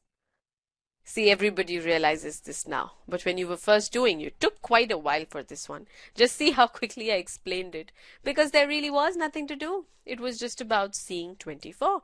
So you have to keep your eyes open for all of these basic understanding, basic things that you've known forever. Okay. With this now, let's go with more confidence into question number 5. While you mark still solving, keep talking in the comments. Tell me what you feel about this one. When I have enough people in still solving, I'm going to show you the next question.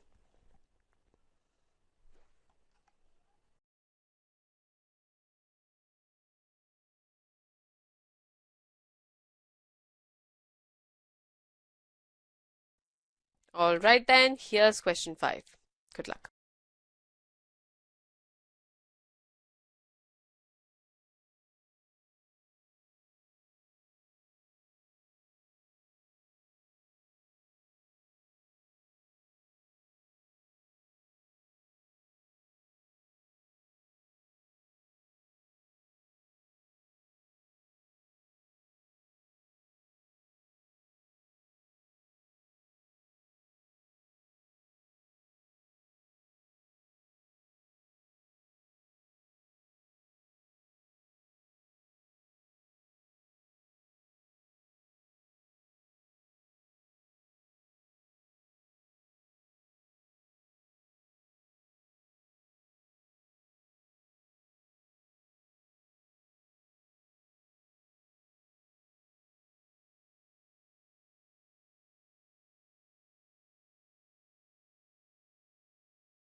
Ending the poll in the next 10 seconds.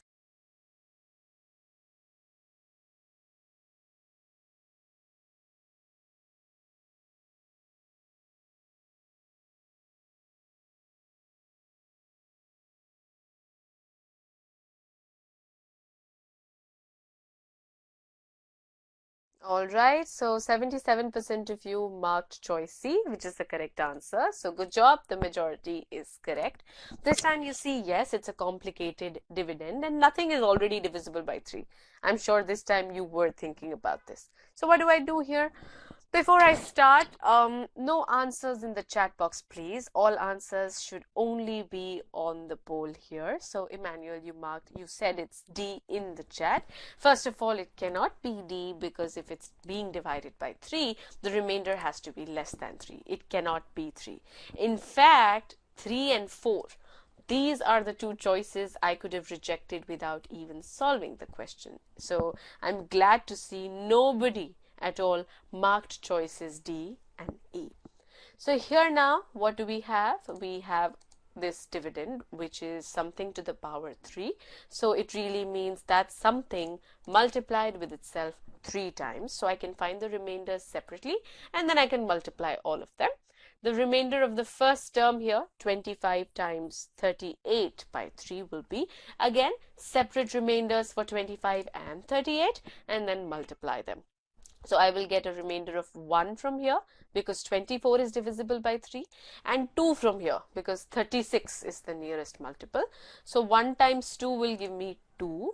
Then it's 2 times 2 times 2 because all of them have the same thing, which is really 2 to the power 3. So 8 is what I will get.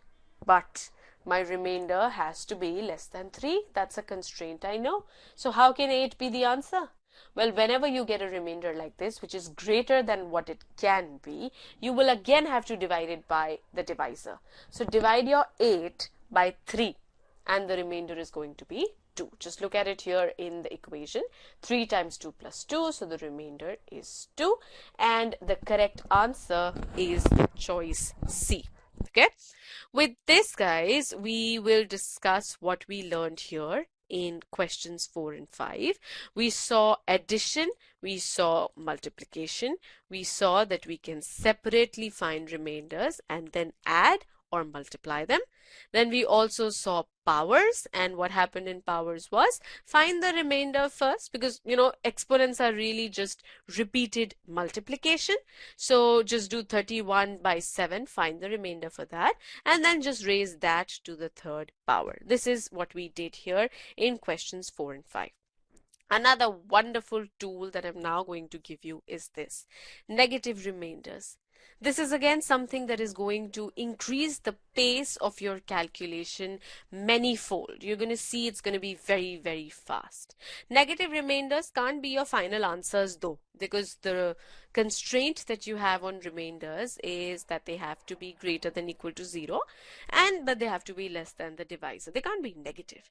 So negative, yes, we will get them, but they'll only be used to solve the question. Okay, only to solve. The final answer has to be positive or 0. I'll show you how. So look at 5 divided by 2. The remainder is 1. How do we see that? Because we express 5 like 2 times 2 plus 1. But I can also write 5 as 2 times 3 minus 1. This is a negative remainder. So while plus 1 here is a positive remainder, minus 1 is the negative remainder. Another one you can see here is 8 divided by 3. So the positive remainder is 2. But when I look at instead of 3 times 2, if I take 3 times 3, it'll be minus 1. So then minus 1 is the corresponding negative remainder. As I said, your final answer has to be the positive remainder. How are you going to see the relationship? Well, positive remainder is nothing but negative remainder plus the divisor. Just check it here. Negative remainder minus 1 plus the divisor, which was 2. So minus 1 plus 2 is 1. Okay, yeah, it matches perfectly. Again, negative remainder minus 1 plus the divisor, which is 3. Minus 1 plus 3 is 2. Again, matches perfectly. You can easily go from negative remainder to the positive remainder this way. Now, the reasoning for that you can see here. If I start with the negative case, 2 times 3 minus 1, I can add and subtract the divisor. Then a slight rearrangement of the terms is going to give me 2 times 2 plus 1, which will show me that the positive remainder is plus 1. This is just the reasoning behind why and how I'm getting the positive remainder from the negative remainder. Again, feel free to, go at your own pace when you get the session PDF and the recording. So with this powerful tool now, I'm going to take you to question number 6. You will again see how this will make calculations very, very smooth. The poll is open. Please mark still solving first of all to tell me you're ready for this one.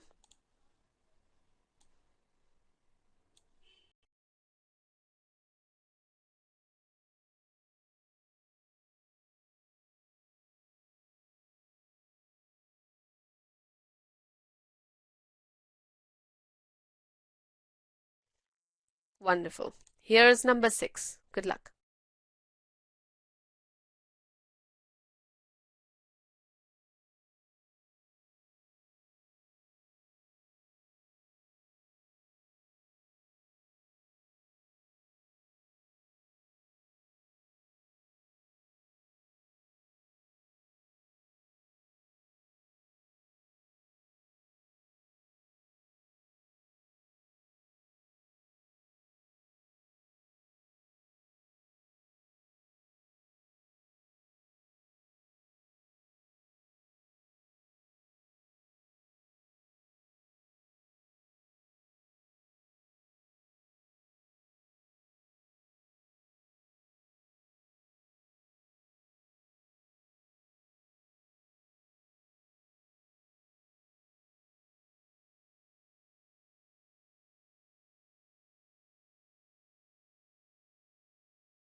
Ending the poll in 10 seconds.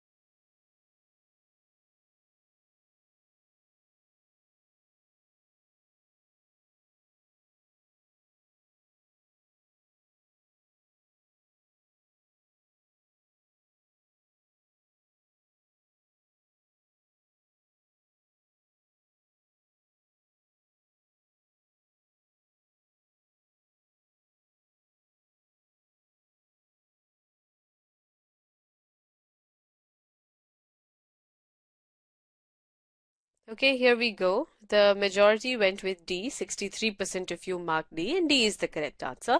17% of you marked C. There were no votes for any other choices. So it's really between 1 and 2 only. Let's see which one it is. So here, this is a complicated dividend. We need to calculate the remainder in pieces for different parts of this at a time. When you look at the first one, this entire term, very simple to work with because it has a 24 in it. If 24 is already divisible by 3, this entire term has to be divisible by 3. So the remainder from here is 0.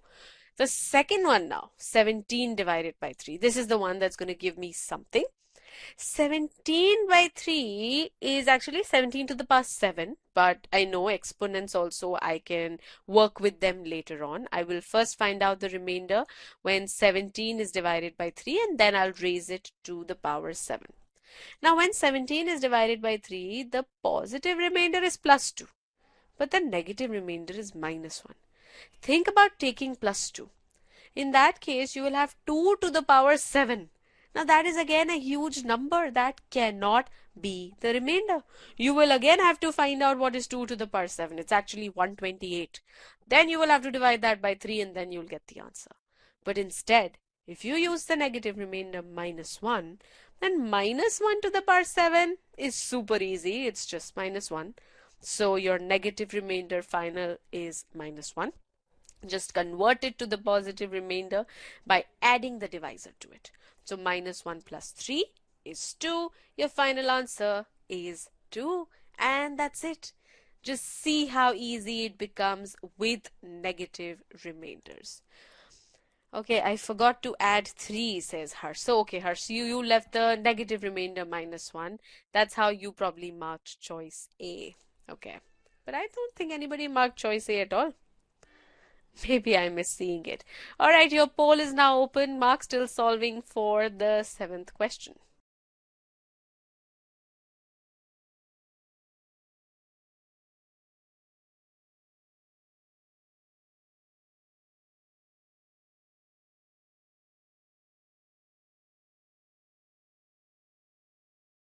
Here's number 7. Good luck.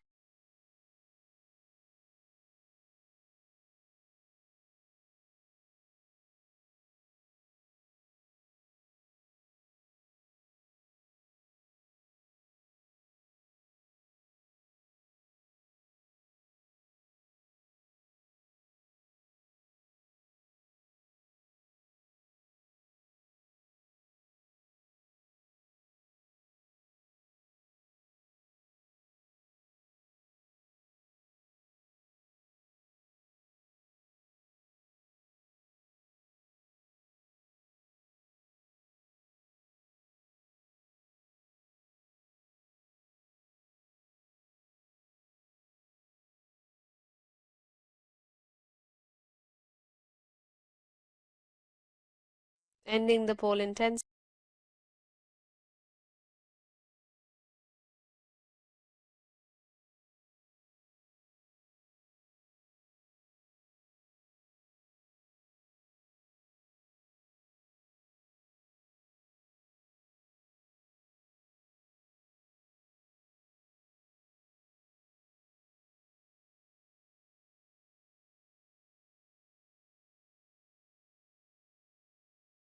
Okay, here is how you voted. 75% of you have gotten this correct, which is very good. So, and only one person, in fact, marked choice C. The others just stayed in the still solving block. Well, I told you, the GMAT will penalize you more heavily if you don't mark an answer. So here then again, we have two terms to work with. You have term In term number 1, when you try to find the remainder, you will again see 24 is divisible by 6, and therefore this entire term is divisible by 6 as well, and the remainder therefore is 0. For the second one, it is 17 to the power 7 divided by 6. When I look at the positive remainder with 17, it is 5 because it's 12 plus 5, but the negative remainder is minus 1. Positive again will be a mess to work with. You'll have 5 to the power 7. Negative is a breeze to work with.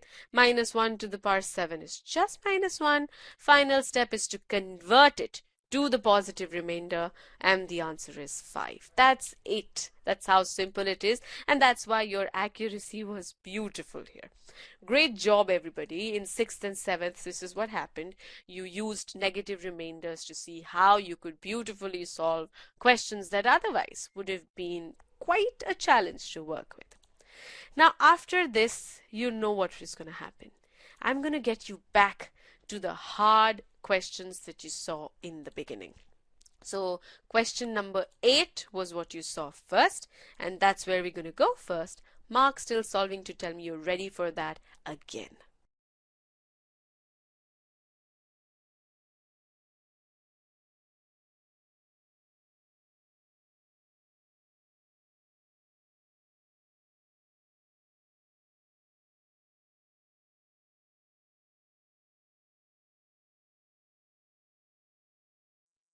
All right, here you have it. Shiv, please put it in the Q&A pod. You will get the response soon.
Ending the poll in another 10 seconds.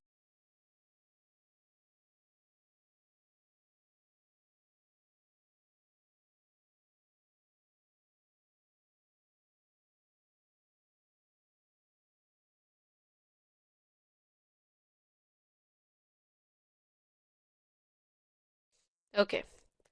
If you look at this, there's a tie between A and C. The correct answer is A. Let me first tell you how you had voted the first time, and then you'll see what's beautiful about this. The first time you all voted for this, 29% people went with A, but 52% went with C. And as I said, the correct answer is A. So a lot of you have now made the transition from choice C to choice A. Some of you are still confused as we see, but that'll get cleared once we discuss this. So here we're trying to find the remainder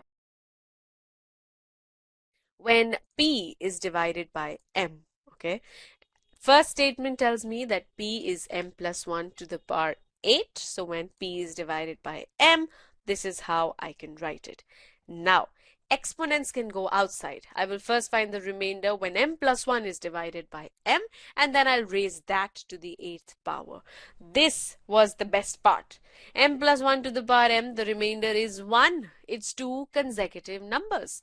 Clearly, M plus 1, or even if you see it, like remainders. So the remainder when M is divided by M is 0. When 1 is divided by M will be 1 only. So overall you'll get 0 plus 1, 1. 1 to the power 8 is 1. So the first statement is sufficient. 40% of you who went with choice C, you made a mistake here. You just assumed, I don't know what P is, I don't know what M is, I can't get this remainder. You did not try.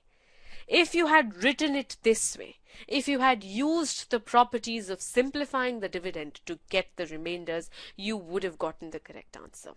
So without trying completely, you're always at this risk of losing out on very, very simple questions. This is hard. This is 700 plus level, but it is very nicely doable. Statement 2 was easy to reject, which is, you just have M equal to 8. You don't know what P is. So it's like saying, what is the remainder when P is divided by 8? I don't know what P is at all. The first one gives me a relationship between P and M, which is what worked for me. Okay, so the correct answer here is choice A.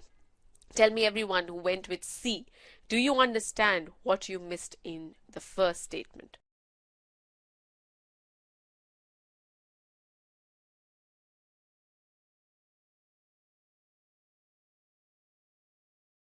Good. All right, nice to see all of those yeses. We're going to go into question number 9. This time, promise me you're going to be more careful. I'll tell you first how you voted the last time and now what's happening. Mark still solving, so I can show you the 9th question.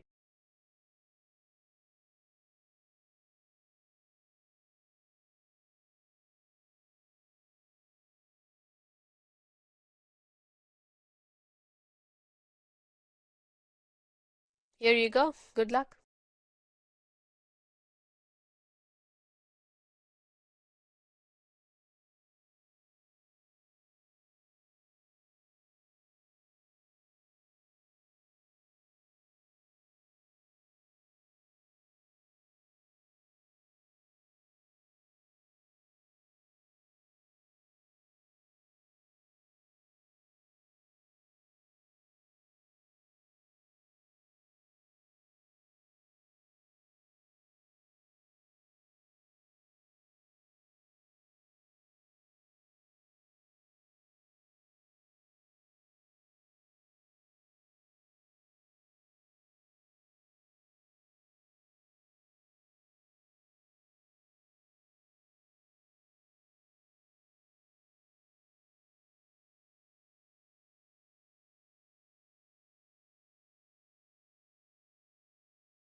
Ending the poll in 10 seconds.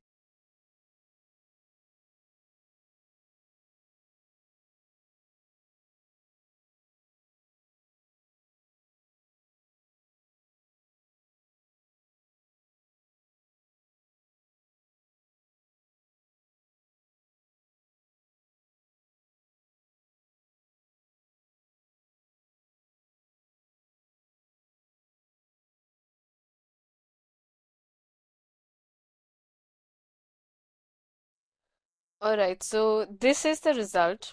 Last time that you people voted on this one, it was everywhere. A, B, C, D, E. All of the choices had votes. But this time it's much better. We have no votes for B. We have just one vote for E. And it's really between A, C, and E. Although the majority is correct. Although it's a very small majority, it is still correct. The correct answer is A. Let's discuss this. Everyone who marked C and D, be very, very careful when you listen to this. I want to find the remainder when 38 to the power n squared is divided by 13. And I know I can tackle my exponents later. I first will try to find out the remainder when 38 is divided by 13. The negative remainder for that is minus 1. So really it's minus 1 to the power n squared. That's my remainder. Now everything depends on what n is, right? If n is odd, then n squared is also odd. So it's minus 1 to the power something odd, which will mean it stays minus 1. But my final answer can't be minus 1. I'll convert it to the positive remainder by adding the divisor 13. So in this case, the remainder will be 12. On the other hand, if n is even, n squared is also even. So it's minus 1 to the power something even, which means it's plus 1. So here it's already plus, I don't need to make any changes. So just see how my final remainder depends on whether n is odd or n is even. Okay, that's what I'm interested in finding out. Statement 1 tells me that n leaves no remainder when divided by 4. So this is what n is, a multiple of 4. If it's a multiple of 4, it is even. And if it is even, the remainder is plus 1. That's all I wanted to find out anyway. So the first statement is sufficient. The people who marked C, this is what you missed. So 4 of you missed this part. Statement 2. Square root of n is a prime number. Okay, so square root of n is a prime number means that n is the square of a prime number. It could be 2 squared, 3 squared, 5 squared, anything. So if it's 2 squared, it's even. Otherwise, it's odd. So even now, I don't know n is even or odd, which is what I was trying to find out. If it's odd, remainder is 12. If it's even, remainder is 1. But I could not find out whether it's even or odd. So statement 2 is not sufficient alone. So people who marked D, 10 of you thought that the second statement was sufficient. Tell me what happened in the chat box. Where did you guys falter? I need to find it from everybody. People who marked C, where did you falter? Those who marked E, where did you falter? And what about the people who marked E? What exactly happened here? Now that I've explained the solution, you have to be able to tell what went wrong. If you don't identify what went wrong, you won't be able to correct it either. Missed the even odd concept. That means, Shiv, you could not simplify the question statement itself.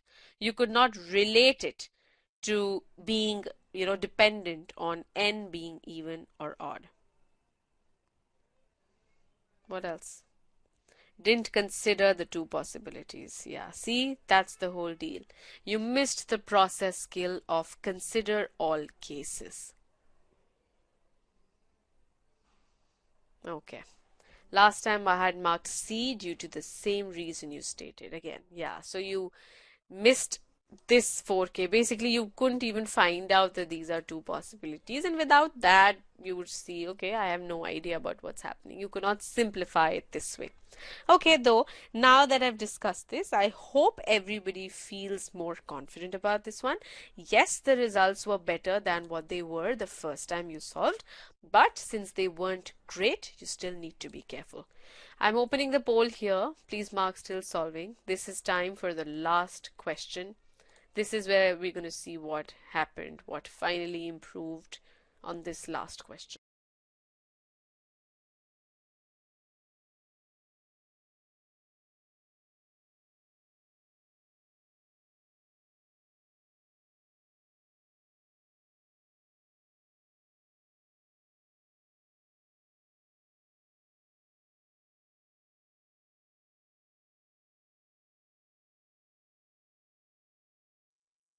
All right, here you go. Good luck.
Shiv, we decide the pace of the session based on the people who mark still solving, and people are taking longer on this question, which is why I was giving them more time. 10 more seconds to go though.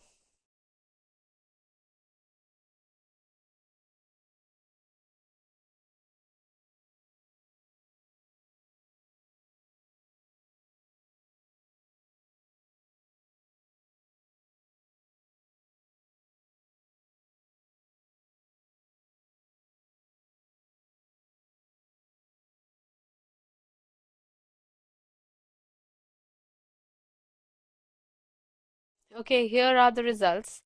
48% of you, the majority, so half of you went with choice D, which is the correct answer. Last time we had around 37% people with this, so the accuracy has improved. We had 27% people with A that time, and now we just have 13% people with A. Although B and C are still at the same level almost. 1% has reduced for each of the choices. Let's discuss this. We are better than we were, but yes, we need work. So listen to this carefully. What is the remainder when 4m is divided by 16? So this is how we can write it mathematically. 4m divided by 16, remainder. M is a positive integer greater than 1. So 2, 3, 4, 5, whatever. It can be anything. So this is what I'm looking for. 4m is equal to 16q plus r, where r is the remainder that I want. The remainder has to satisfy my conditions that it has to be greater than equal to 0 and less than the divisor 16. If it's less than 16, it means less than equal to 15. So this is r that I want. Statement 1 tells me m is, it leaves a remainder of 4 when divided by 32 to the power 32. I'm again using the DNR equation, divisibility remainder equation, to write it. Now C, I want 4m. This is m. So I'm just going to multiply the whole of this equation by 4. So this is going to be 4m is equal to 4 times this entire right hand side. Remember, you want 16 times something. You already have 4 here. In a 32 to the power 32, you have so many 32s. That means you also have another 4, right? Which is what you need to make it into 16. Just see what we've done. 32 to the power 32 is this. 132 separated out. The rest of it is here. Then from this 32, I'm taking a 4. The rest of it is 8 and whatever was left from before. So it is 16 times something. 8, this and this and that. All of this is my something. This is what my P is. I don't care about what the quotient is, remember. It's 16P plus. This is 4 times 4, which is 16. So 16P plus 16. Now really I can still write it as 16 times P plus 1. So this is the Q that my quotient was, P plus 1. And so when I compare it with this original equation, I see that my remainder is 0. So the first statement is sufficient alone to give me the remainder. The people who marked B or C, that's 4 of you, you people missed this one here. So try to understand what went wrong for the 4 of you. Make note of exactly what you missed now that you know how statement 1 was to be done. Okay. Statement 2 now. M to the power 3 is divisible by 16. Well, if m to the power 3 has a 16, m to the power 3 is even. So m definitely has a 2 in it, right? So m can be written like this. This is the prime factored form of m, and here is the 2's that it has. Now if this is m, then what is m cube? I can just raise the whole thing to the power 3. This is what I'm going to have. But m to the power 3 is divisible by 16, which means I have to have 2 to the power 4, that is 16, which means this 3a here, this 3a is greater than equal to 4, which is going to give you a is greater than equal to 4 by 3, which is 1 point something. So the minimum value of a is 2. That's the minimum that a has to be, because of which I can say that my m here, it definitely has 2 to the power 2. I don't care about the rest of it. It may have more 2's, but this is what it definitely has. So if m is 4 times something, then 4m is 16 times something, right? And if it is 16, a multiple of 16, then definitely there's no remainder when it is divisible by 16. So again, the remainder is 0. Okay, so even in statement 2, I got the correct answer. So, I did get the remainder. So this is sufficient. So Pihu, please ask your questions in the Q&A pod. I will not be able to repeat the whole solution. We found first that m is 4 times something, a multiple of 4. So 4m is a multiple of 16, and therefore 4m divided by 16 will give remainder 0. All right, this is what this last question was about. What are your next steps? Listen to this carefully. The questions today here in the session are done, but your preparation is not done. There's more that you need to do. Just go one step at a time. If you're already a student of e-GMAT, you're already a Quant 2.0 student, go through the Quant course properly in the sequence that is recommended. Follow the expert architecture, whatever feedback you get, be careful that you follow that. Master every process skill. Don't miss cases, don't miss constraints, translate your English to math properly, and then you need to excel in every GMAT skill file. That's when you'll truly be ready for GMAT. This is what you have overall, all of these modules. You see 6 of them in number properties. Right now we were here in the 4th module. So go through all of this. If you're not a part of e-GMAT already and you're a free trial user, first of all, make the most of this webinar. Watch the recording, watch the session PDF, everything. Take the free trial of the course, because that's when you'll know whether this is working for you or how much this is working for you. Meanwhile, tell me in the chat box, how did the session help you? Do you think this sequence is helping you? If yes, you already have gotten a flavor of what it means to prepare in a sequence. So take the free trial, take the diagnostic, understand whether this learning style works for you.